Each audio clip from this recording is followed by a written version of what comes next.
जब Trump America के president बने थे तो उन्होंने कहा था कि 24 घंटे के अंदर ही वो रशिया और यूक्रेन के बीच में वॉर को रुकवा देंगे। ऐसा हुआ नहीं। अब ट्रंप की जो image day by day decline होती जा रही है। उनके रहते हुए इजराइल ने गाजा के ऊपर अटैक किया, उसको भी वो नहीं कंट्रोल कर पाए।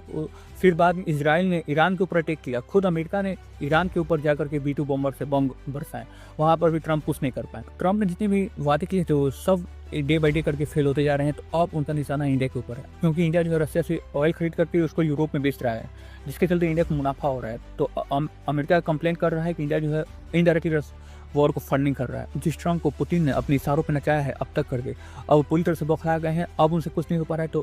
तो आकर के इंडिया को ब्लेम कर रहे हैं कि इंडिया की वजह से वॉर हो रहा है। और जब खुद अमेरिका रशिया से फर्टिलाइजर खरीद गया तो उनके बारे में उनको कुछ नहीं पता है। जब रिपोर्टर फर्टिलाइजर के बारे में पूछ रहे हैं तो उनका कहना है कि हमको इसके बारे में कोई आइडिया ही नहीं है। यही है अमेरिका का असली फेस। जब उसके बारे में बात आती है तो सब कुछ अच्छा रहता है, जब बात दूसरों की आती है तो सब कुछ खराब होने लगता है। ट्रंप को लगता है कि अपने फिंगर पे पूरे वर्ल्ड होना चाह सकते हैं, इंडिया को होना चाह सकते हैं, बट ऐसा होने वाला नहीं है। अब पीएम मोदी दोस्तों 7 साल पहले बाद चाइना का दौरा करने वाले हैं। ये दौरा इस टाइम हो रहा है जब ट्रंप ने इंडिया के ऊपर टैरिफ इम्पोज किया हो। तो अगर इंडिया आसानी से ट्रंप की बात मान जाता तो इंडिया के ऊपर ऐसे टैरिफ नहीं लगता। अगर इंडिया यहाँ पे झुक गया तो इंडिया की डिप्लोमेसी तो पूरी तरह से अमेरिका के कंट्रोल में आ जाएगी और इंडिया की सॉवरेनिटी यहीं पर खत्म हो जाएगी। बट इंडियन गवर्नमेंट ऐसा होने देना नहीं चाहती है।